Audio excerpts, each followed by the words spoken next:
ஆசிரிய பெருமக்களுக்கும் அன்பு மாணவ செல்வங்களுக்கும் தமிழ் விதை மற்றும் கல்விதைகளின் கனிவான வணக்கம். இன்னைக்கு இந்த காணொலியில் நம்ம என்ன பார்க்க போறோம் அப்படின்னா, ஃபோக்கஸ்டு லேர்னர்ஸ், அதாவது கூர்நோக்கு மாணவர்கள். போன தடவை பார்த்தீங்கன்னா இந்த ஸ்லோ லேர்னர்ஸ், லேட் பூமர்ஸ் அப்படின்னு நிறைய பேரில் நம்ம பார்த்துருப்போம். இந்த முறை பார்த்தீங்கன்னா அந்த கூர்நோக்கும் மாணவர்கள் யார் கண்டறிந்து அவர்களுக்கு நம்ம முறையான பயிற்சி கொடுக்கணும். அதை வந்து எம்இஸ் வலைதளத்தில் பதிவேற்றம் பண்ணணும் அப்படிங்கிறது ஏற்கனவே எல்லாருக்கும் தெரிஞ்ச ஒன்று. இப்போ அந்த ஃபோக்கஸ்டு லேர்னர்ஸ்க்கு தேவையான செயல்பாடுகளை நம்ம வடிவமைக்கணும் இல்லையா? அது வந்து பார்த்திங்கன்னா நம்மளுடைய பொள்ளாச்சி நசன் ஐயா அவர்கள் வந்து ஒரு 128 பக்கம் கொண்ட ஒரு புத்தகம் வடிவமைச்சிருக்காரு. அந்த புத்தகத்தை நாம் இன்னைக்கு பார்க்க போகிறோம். அதில் என்னென்ன பார்த்தீங்கன்னா, ஒவ்வொரு வாரத்திலையும் நீங்கள் என்ன செய்யணும் செயல்பாடுகள் அப்படிங்கிறத அவர் அழகாக தெளிவாக கொடுத்துருக்காரு. அதனால் அதை தான் இப்போ நம்ம பார்க்க போகிறோம். இது வரைக்கும் நீங்கள் இந்த சேனல் சப்ஸ்கிரைப் பண்ணாமல் பார்க்குறீங்க அப்படின்னாலும், இல்லை புதுசாக பார்க்குறீங்கனாலும் மறக்காமல் சப்ஸ்கிரைப் பண்ணிவிடுங்க, பெல் பட்டன் அழுத்துங்க, ஆளுங்கிற நோட்டிஃபிகேஷன் கொடுங்க. இந்த ஒரு மெட்டீரியல் பார்த்திங்கன்னா உங்களுக்கு வந்து யூஸ்ஃபுல்லாக இருக்கும். இந்த ஒரு மெட்டீரியல் வந்து நம்ம வீடியோட டிஸ்கிரிப்ஷன் பகுதியில் நான் பிடிஎஃபாக தரேன். நீங்கள் வேணுங்கிறவங்க அந்த டிஸ்கிரிப்ஷன் பகுதியில் போய் கிளிக் பண்ணி டவுன்லோட் பண்ணிக்கோங்க. ஓகே, இப்போ அந்த ஃபோக்கஸ் லேர்னர்ஸ்க்கான அந்த ஸ்டடி மெட்டீரியலை என்ன பார்த்துருவோம் வாங்க. பாருங்க, தமிழ் கற்றல் எளிய முறை வாரம் 1 இங்கே மென்ஷன் பண்ணியிருக்காரு.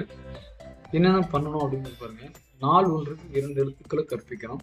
கற்ற எழுத்துக்களை எழுதி பழகவும், கற்ற எழுத்துக்களை செய்தித்தாளில் வட்டமிடவும், 2 எழுத்துக்களை இணைத்து படிக்கவும், சொற்களை படித்து பொருள் உணரவும். பாருங்க, பாட அறிமுக எண் 1 முதல்ல 2 எழுத்துக்களை சொல்லித்தரோம். அந்த 2 எழுத்துக்கள் பார்த்தீங்கன்னா டா, இட்டு, இந்த 2 எழுத்து மட்டும் தான்.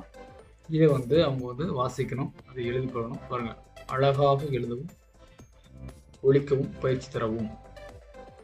மாணவருடைய செயல்பாடுகளே கொடுத்துட்டாங்க. அது நாம் என்ன செய்யணும்? இப்போ மாணவருடைய பெயர், நிலை, நாள், இதை வந்து அவங்க எழுதணும். இதை நீங்கள் வந்து அப்படியே இந்த மாணவருக்கான அந்த இது ஜெராக்ஸ் எடுத்து போட்டுடலாம். இதே மாதிரி தான் நமக்கு எல்லா எழுத்துக்களுக்கும் அவர் கொடுத்துப்பார். பாட அறிமுகம் எண் 2 பாருங்க. அதே மாதிரி மாணவர் செயல்பாடு எண் 2. ஸோ இதை நீங்கள் பிரிண்ட் அவுட் எடுத்து கொடுத்தா மாணவர்கள் வந்து அவங்க பேர் எழுதி வச்சுக்கலாம்.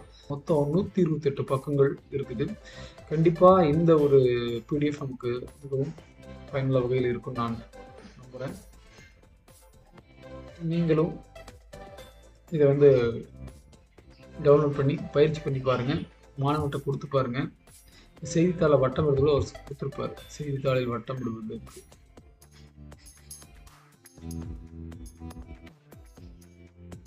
பாருங்க, செய்தித்தாளர் கொடுத்துருக்காரு. ஸோ நம்ம அதுக்கும் அலைய தேவையில்லை. இதை வந்து மாணவர்களுடைய செயல்பாடுகளை மட்டும் எடுத்து அவன்கிட்ட தனியாக பின் பண்ணி கொடுத்துட்டான். அவன் அதில் ஒர்க் பண்ணுவான்.